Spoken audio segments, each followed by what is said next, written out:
We will start the presentation. For those of you, the presentation will be in English, but if you would like translation, we have translation equipment with our wonderful Turkish translator who is here. You can hear everything with the translation, it's okay? Yes? It's okay? Good? Very good. So if I say interesting things, it's because the translation is perfect. And if I say bad things, that's my fault. So we'll know exactly how this goes. I will try to, I will speak slowly for those of you who may not be using the translation. If I speak too quickly, don't hesitate to let me know. And if you'd like me to repeat something, you can tell me. We're a small group.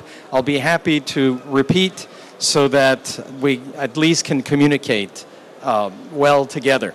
So, my name is Francoise Gagnon, and I have the pleasure and the honor to be the president of ERA in Europe. And ERA is present in 15 countries throughout Europe. And what I will be speaking to you about today comes from the experience that we have gathered over the past 20 years of franchising throughout Europe. And it'll be a shortened presentation, if you will, of different training sessions and seminars that we do talking about franchising, the keys to success in franchising, what makes one successful with franchising and why franchising. And we do presentations in colleges, universities, at seminars such as this. So this will be a shortened part of it to kind of give you an overview of the benefits and advantages of franchising, and particularly in the real estate industry.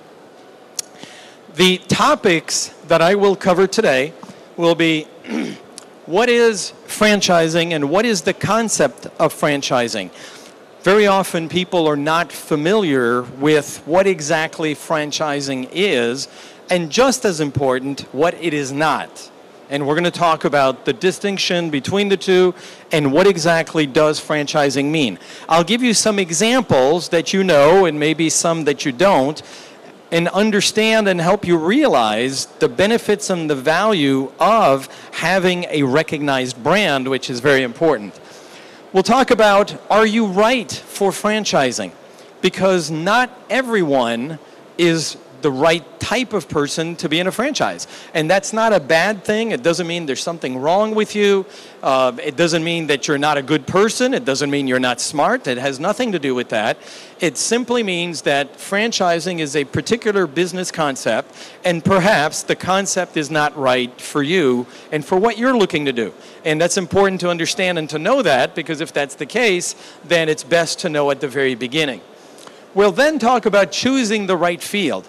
As you look around here, the expo, which is a wonderful expo, it's one of the largest franchising expos throughout Europe that is taking place here in Istanbul.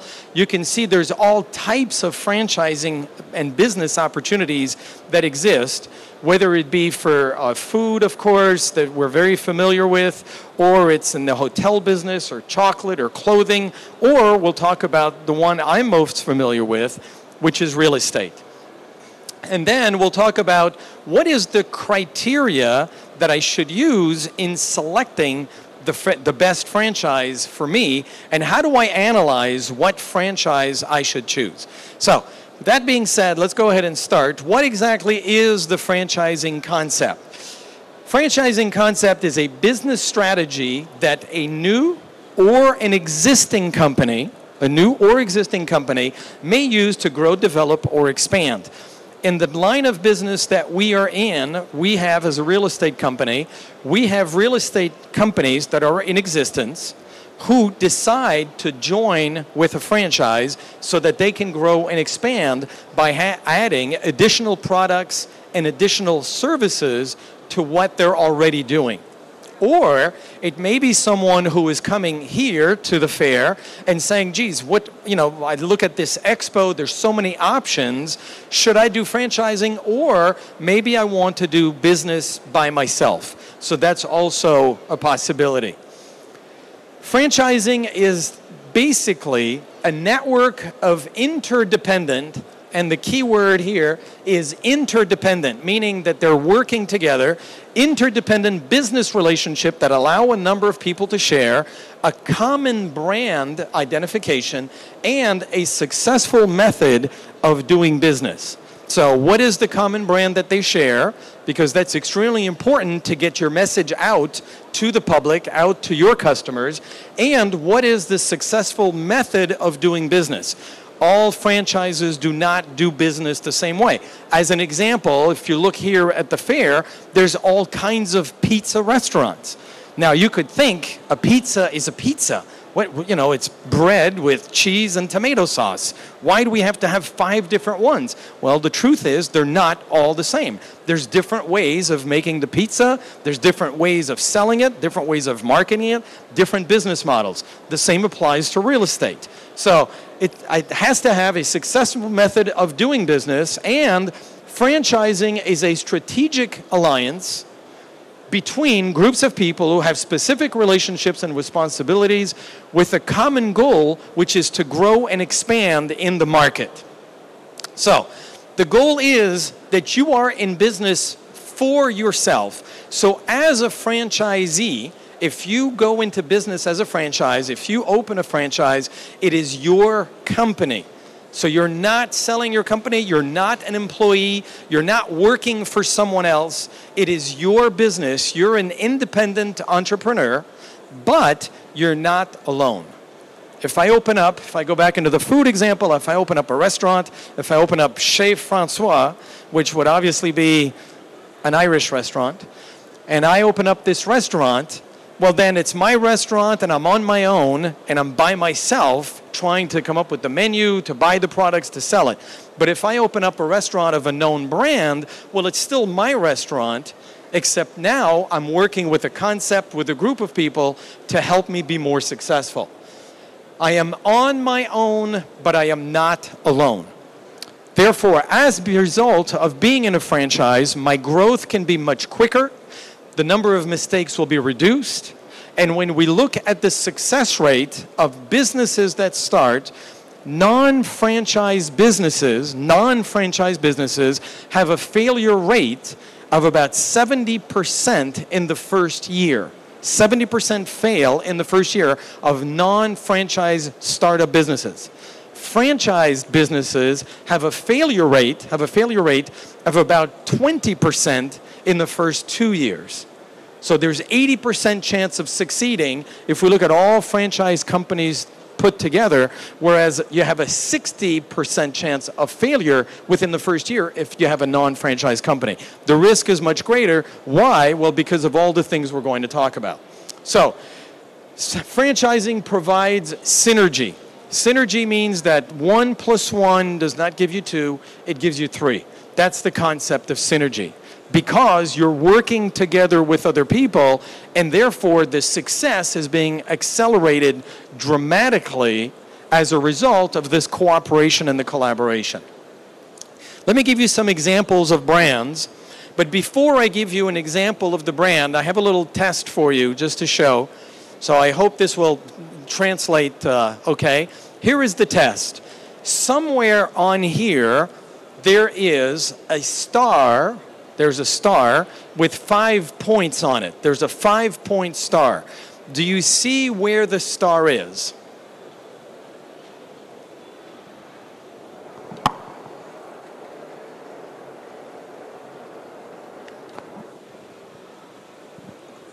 So do any of you see the star? If you see the star, just raise your hand. I just want to see how many people see the star. Do you see the star? Anybody see the star? No one sees the star? No? You understand what I'm saying, right? The question, okay? Yes? Okay, let me show you where the star is. Okay? You see the star now, obviously. Now here, I'm going to go back. Do you see the star now? Of course. So, what's the point? The point is that franchising's number one role is to increase the visibility and the recognition of what it is that the businesses you're involved with. Just like when you see here, you go, I don't know where the star is. This is the identification typically of a non-franchised business. Once your business is franchised and you have so many other points of business that are sharing this common brand and identity, suddenly it becomes very obvious to recognize where that star and that identification is. For example, what is this? Who is this? You know who this is, right? This is Nike. Now, you don't have to have a name. You don't have to have anything. It's pretty incredible when you think that you see a little black line and everybody goes, oh, of course I know what this is. This is not a restaurant. It's not a real estate company. This is shoes. This is sportswear is what this is. What is this? This is Starbucks. This is a company that 15 years ago didn't even exist. Didn't exist. I would have showed you this 15 years ago. You would have thought it was fortune tellers or something. It's got nothing to do with coffee. What does this have to do with coffee? However, today, everybody recognizes this. So I can open a coffee shop or I can open up a brand that has recognized identity. What is this? The ladies all recognize this. The men hate this because they know how much this costs. This, of course, you're very familiar with. Very familiar with this one as well. Everybody knows this. You love it or hate it, but you know what it is. And it's got nothing to do with eating. So we recognize brands everywhere, not just for products and for services, but also you have brands for people. Superman has a great brand. Politicians work very hard to develop their own brand and their own recognition so that people will vote for them. So one of the benefits of franchising is the recognition, is the brand, is the identity in general. Let's talk about whether franchising is right for you or not. Okay, and if you are the type of person that's right for franchising. We have a series of questions and of questionnaires that we have put together so that we ask people specifically, how familiar are you with franchising, and is franchising something that you should do? So we have tests that we give people to identify whether or not they qualify or whether or not it's a good business option. And I want to give you some of the questions to ask yourself to say, is franchising something that I should go into and something that I should consider? First of all, open-minded. Now, what does that mean? And of course, everyone says, of course I'm open-minded. Everyone is open-minded. No, that's not the case, because very often people say, oh no, you can't do that. You can't do that. You can't do that here. You don't understand. This is different. It's not done that way. There's very often people who go into business with very preconceived ideas ahead of time that determine whether or not something can be done, should be done, is a good idea or not, and as a result of that, find themselves in a situation where you have a business model that is presented but is not implemented. And it's not implemented because the person says, oh, no, you can't do that here. So first consideration is, am I sufficiently open-minded to accept and implement the business model of the franchise? Willingness to work hard. Many people don't understand franchising. Now, I know that here in Turkey particularly, one of the wonderful things about Turkey, there's many wonderful things, but one of the wonderful things is that Turkish people have a very hard work ethic. So you can see that people are working, they don't mind working, which is a wonderful thing. But we have to take into account the difference and the distinction between working for yourself and having a job. I have a friend of mine who's a pilot, an airline pilot, for an airline, Air Canada, as a matter of fact. When he gets on the plane, he doesn't concern himself with how many passengers are there, how much did they pay to buy their tickets, how much is the gas going to cost, what's it going to cost to land the plane at the airport in New York. He doesn't think about any of those things. It's not his airline. He flies the plane. That's all he does. But when you're in business for yourself, as an entrepreneur, you have to think of everything. You're flying the plane, you're concerned about the seats, about the cost, about the maintenance, the publicity, the marketing, the advertising. Everything becomes important and a concern to you.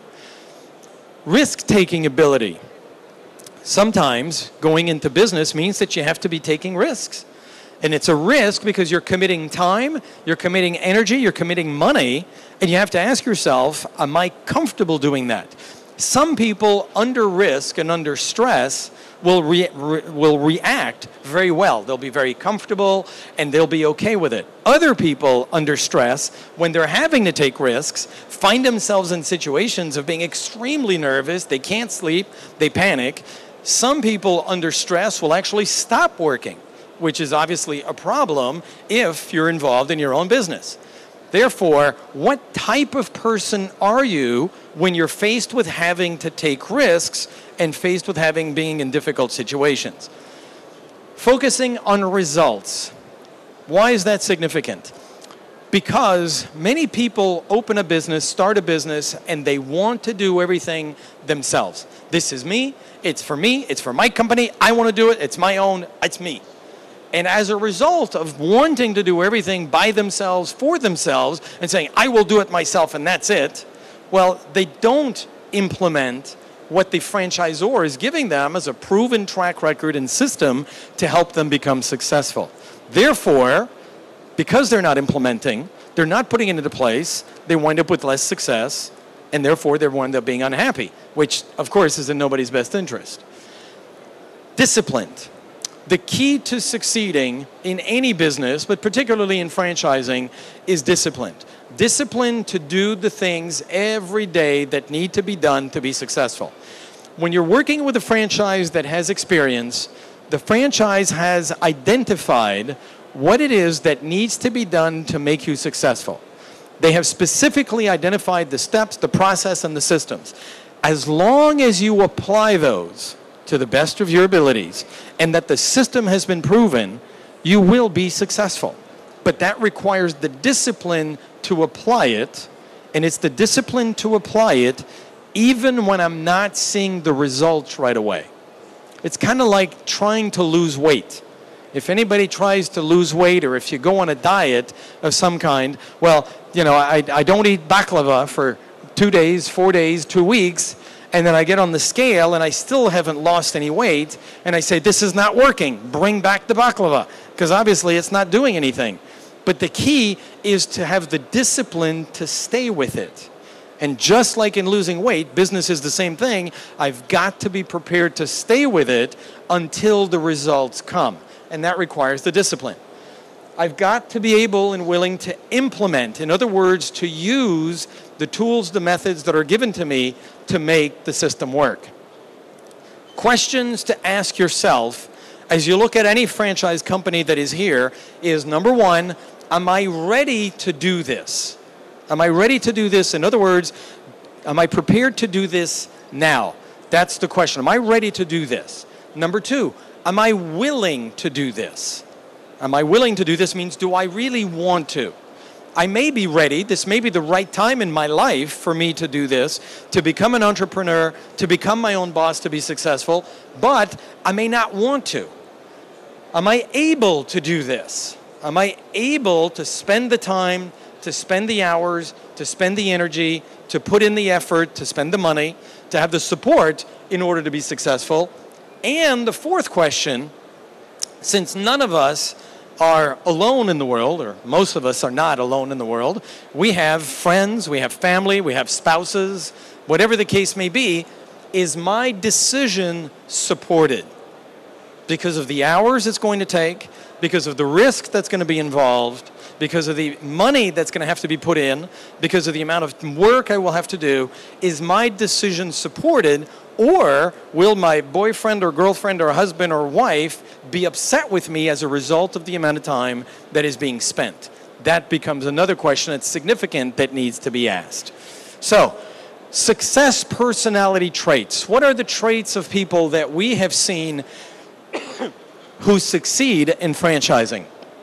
Open-minded, entrepreneurial, willing to learn, a team player, because franchising means that I've got to be willing to share with other people, but it also means that I've got to be willing at the same time as sharing, I've got to be willing to take and accept from other people as well. Focus, good work ethic, leadership, coaching skills, love of people, because being in business means that you like people, and flexibility.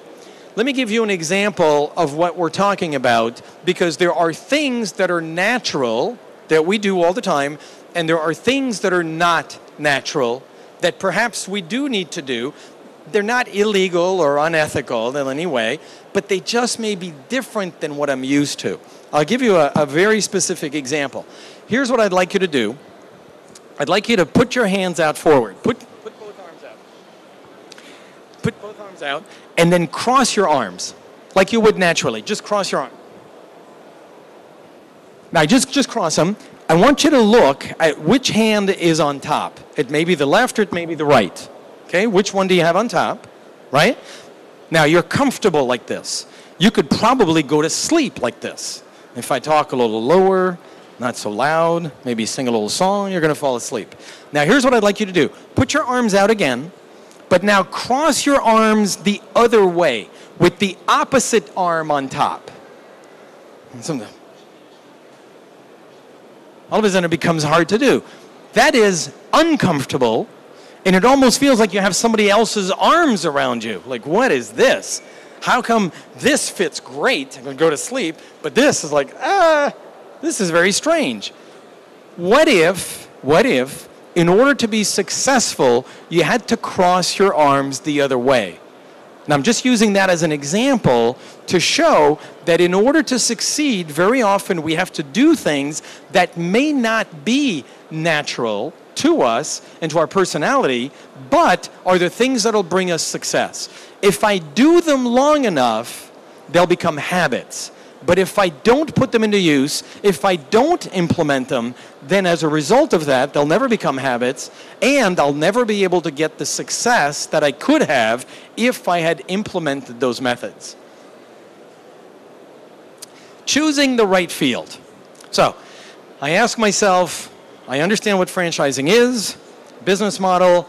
I'm working for myself, but not alone, not by myself. I'm working with other people.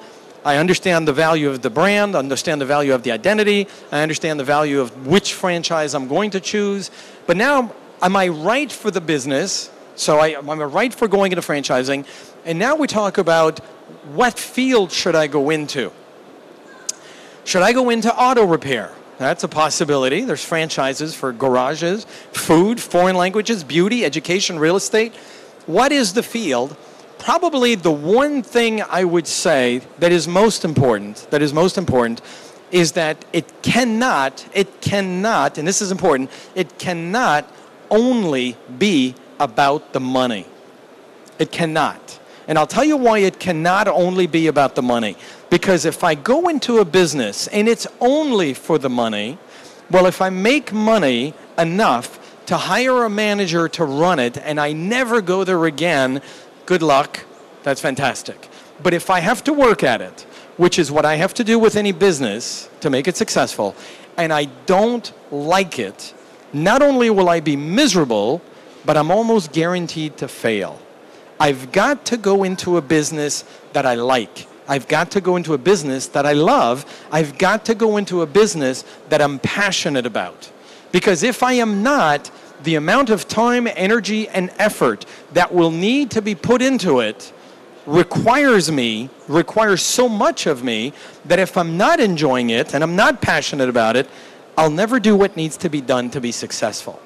So the first consideration should be, what will this business require of me? Is it working with people?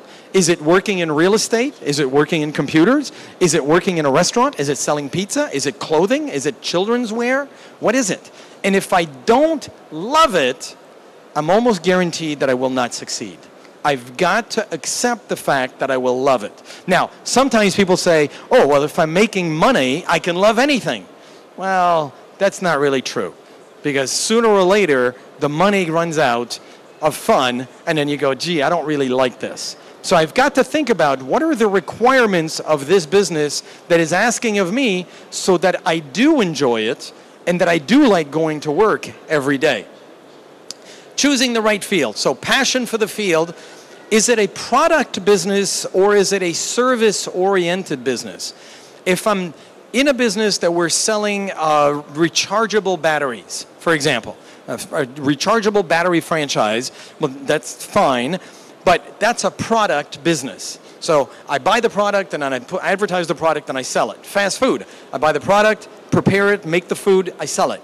The service industry, such as real estate, which is the field that we're in, is a little bit different from that because we're not getting a product per se. What we are selling is a service. And as a result of selling that service, it requires a certain amount of willingness and talent and creativity of myself. Now, it's not better or worse than a product business, but I've got to be able to understand the difference and put in the time that it takes to provide that service. Is it feasible for this market? And that's very important. For example, if I've got a franchise that builds sandcastles in Siberia, it's probably not going to be very successful. Or if I've got a franchise that's going to teach me how to build an igloo in the Sahara, that's probably not going to be very successful either. Why? Because there's no market. Therefore, I've got to think about what is the potential of this business in this market. Does it fit in with our laws? Does it fit in with our culture? Does it fit in with where our country is at this time economically? What is the feasibility in this particular market of this franchise and the business that this franchise is in? What is the product that it supplies? Is there a monopoly by a few companies, or is there room potential for a newcomer to come into the business? If this is a business that's being run by 3 big companies, for example, if I wanted to start a car company today, the financial investment would be enormous. That's number one. But number two is, you've got 10 big automakers. Creating a new one is going to be extremely difficult. Computers are the same way. Starting a new computer brand today would be extremely difficult because there's a monopoly. If I go into, let's say, the real estate industry, which is the business that we're in, I need to ask myself, in the field of real estate, is there potential? And when we look at particularly the Turkish market and the growth that is taking place in the real estate industry in the Turkish market today, the growth which is exponential, there's a huge potential to provide good service to buyers and sellers to help them accomplish something that everyone has to do, which is to have a place to live. And is there competition? There is. However, one of the things that's different than any other business is that when you have a restaurant that sells pizza, if I take that as an example, you're not going to cooperate with the other pizza restaurant across the street. In other words, you're not going to have the pizza and use their mushrooms to put on your pizza. And they're not going to call you and ask you for the cheese.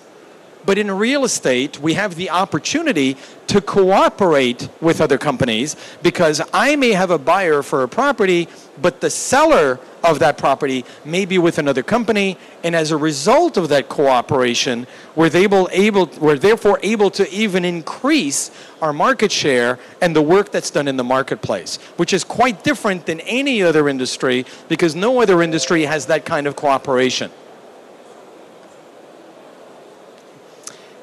Is that a bit? Oh.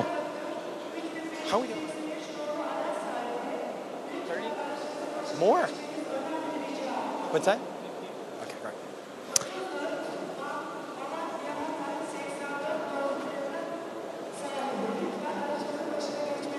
There is nothing after you as long as you want. Oh, thank you.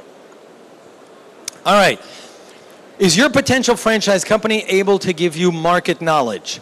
One of the things that you need to ask when you go to speak with a franchise, any franchise that is here at the fair, is you want to ask them, what is the potential?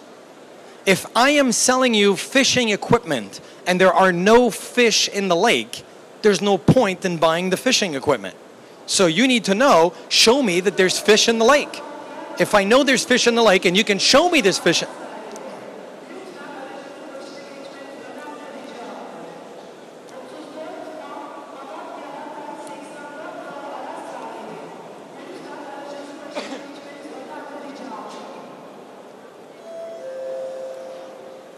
Ding dong. I love that. I feel like I'm in an elevator. So is there potential in this market? So I need to know, is there potential? When you talk with franchises here, ask them to show you, what is the potential? How is the potential? Is there a need for this? And again, if there's fish in the lake, I'll buy the fishing equipment. If there's no fish in the lake, there's no point. And what makes this franchise different than the others? So another question you want to ask the franchises is, what is your differentiating factor? Or maybe there's many. What are all your differentiating factors? Why should I go with you versus someone else? And it's very important to ask yourself the question and ask them the question to see if they fit in with what you're looking for, with what your interest is, and what it is that you want to be able to do with your business. And choosing the right franchise. Now, we can go through a process, and we often do when we do private discussions, which is much longer, but I want to give you an overview here of what we talk about when we talk about choosing the right franchise. Some of the questions that I need to ask and some of the things I need to think about and look for in choosing the right franchise. First of all, global concept. Now, why is a global concept important? In our eyes, a global concept is important because, as you very well know, the business world is becoming more and more global. And as a result of that, you had at one time a business that was a one business in one street with one store, and they were able to succeed. However, today, there's so much competition that comes from everywhere in the world, whether it be coming from the United States, whether it's coming from the African continent, from South America, whatever the case may be, Australian businesses, that if I am not involved with a company that has a global concept, I'm taking a huge risk that I may have a competitor that does come from a global company, which means that they have a broader view, they have new techniques, new ideas, new technology that I may not be aware of or be able to compete against. So it's critical that I really consider the value of a global company. That's number one. Number two, proven track record. Have they done this before? Where have they done it? Who have they done it with? And have they been successful in the process of doing it? Proven track record. What is your track record? Explain to me how and why you are successful. Knowledge and know-how. What is your knowledge and your know-how? What is it that you're going to tell me, and how are you going to tell me that I can make money and be successful with this particular franchise that you have in your company? Marketing. We talked about the need and the importance of the logo, which is very important. But in addition to that, what is your strategy for marketing? What is your strategy for going about getting customers? What is your strategy for making your brand and the name recognition of your company? What are you going to do? So I need to ask that question. What systems do you have into place? What will make the franchise successful for you is your ability to implement their systems.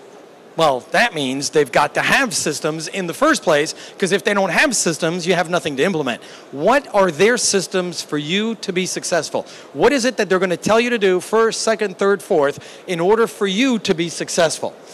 Training. What kind of training do they provide?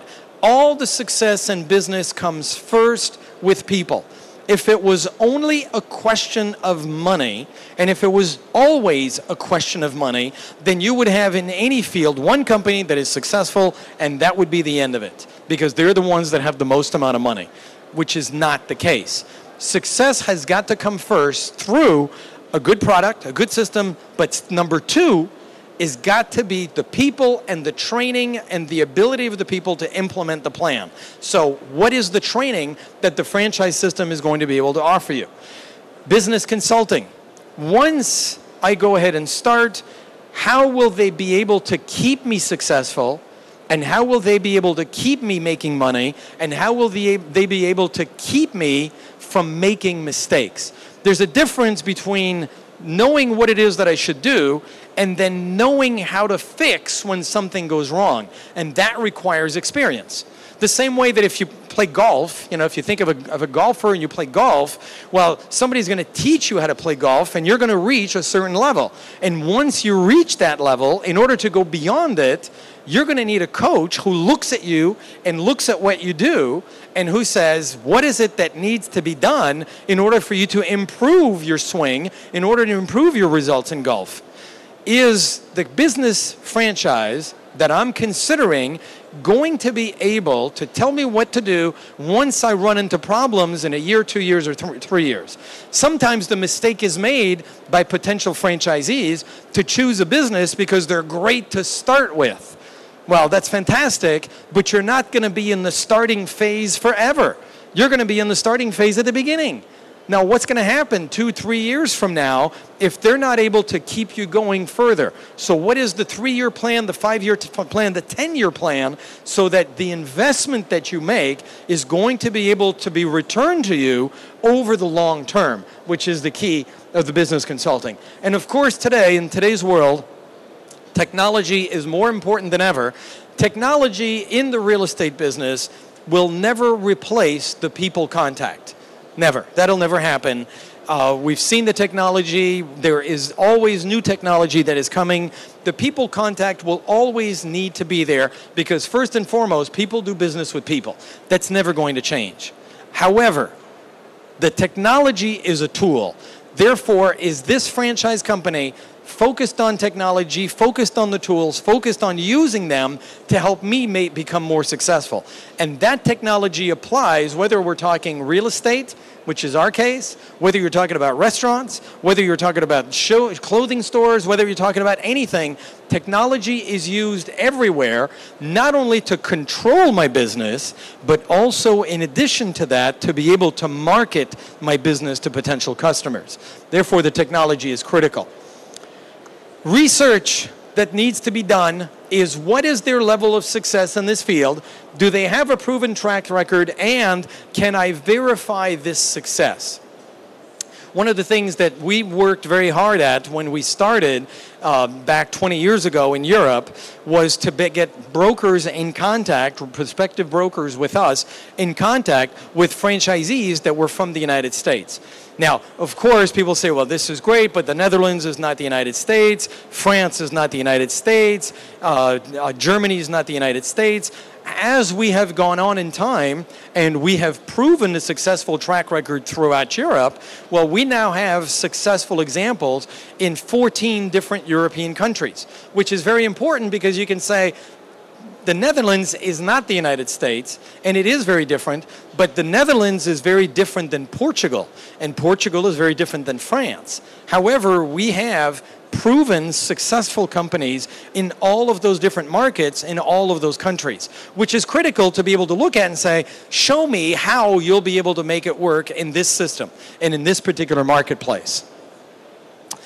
Putting together a business plan is going to be critical in any franchise organization that you're with. And I just want to give you some numbers. We're not going to give you a business plan class because it's not the place and it's not the time, and you may be familiar. But I just want to give you an overview of some of the things that we focus on when we work with a franchisee to put together their business plan.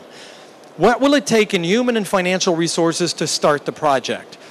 Money that you have to invest and the time and efforts and energy that you have to invest are critical. Knowledge in the particular field is not important. So if you say, well, geez, I've never been in a real estate business before, I've never even worked as a salesperson before, I don't even know anything about selling, that is not the most important thing. The most important thing is, am I willing to be open-minded to learn? Am I willing to do the work? And do I have the money and the human resources to put into this to make it successful? And in the business plans, it's critical to analyze how much money will this take before my business gets to break even and I start making a profit. And what kind of profit can I expect to make? All of this in your business plan can be determined and must be determined ahead of time.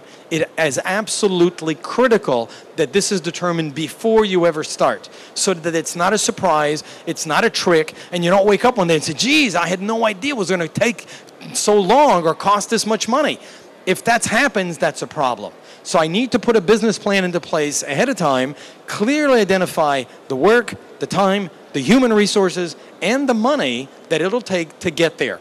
If I can determine that ahead of time, then I can make the decision as to whether this is right for me or not. And I can make an intelligent decision. And that's the process that we go through when we have people who say, okay, I am interested. I'm interested in ERA. What is it that you can do for me? What do I bring to the table? Can the two of us work together? Can we have this partnership? Where do you want to be in 1 year, 3 years, 5 years, and 10 years? Two reasons are very important in this as an entrepreneur to make money, because you want to have a return of your investment. There's two things you want: a return of your investment. So you're going to invest money and you want to get that money back, of course, and you want to have a return on your investment. So those are two different things: the return of your investment, the return on the investment, because they're not the same thing. How long will it take, in simple terms, how long is it going to take for me to get my money back? So the return of my investment, and how much money will I make as a profit over and above that, return on my investment.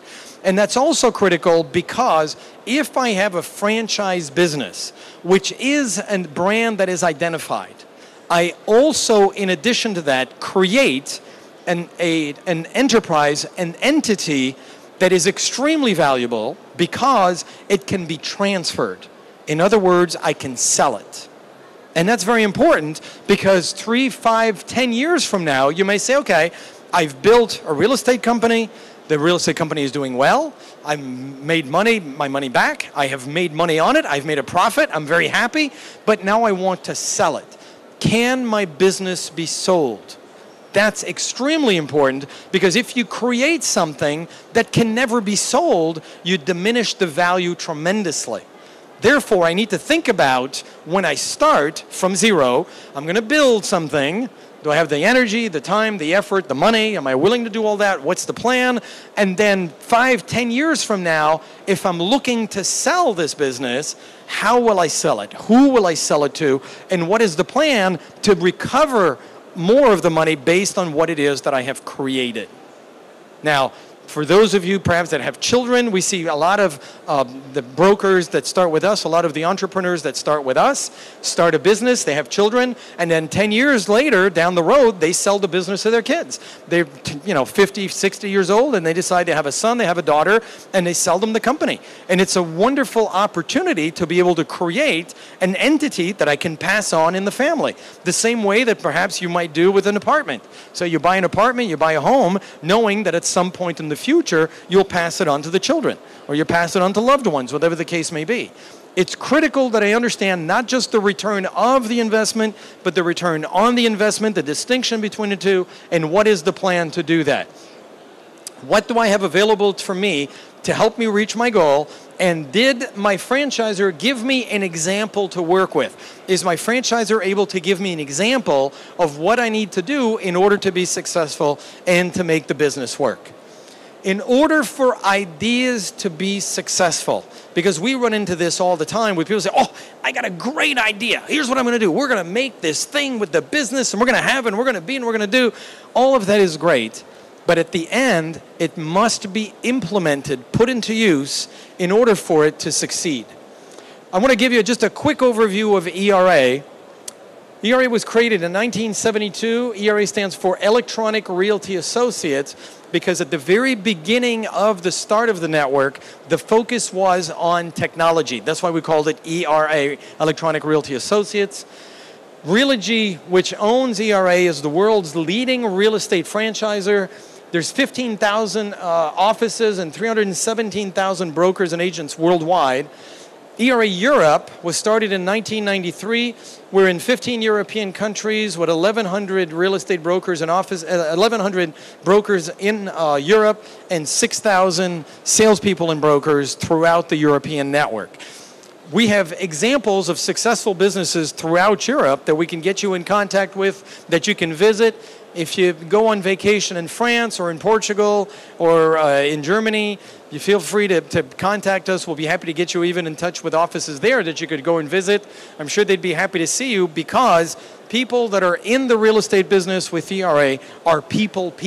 You gotta like people if you're in real estate, otherwise you're in the wrong business. And if you like people to start with, you treat people fairly, particularly in the market that you have here in Turkey, there's a huge potential to create a very successful and very profitable business in the real estate industry.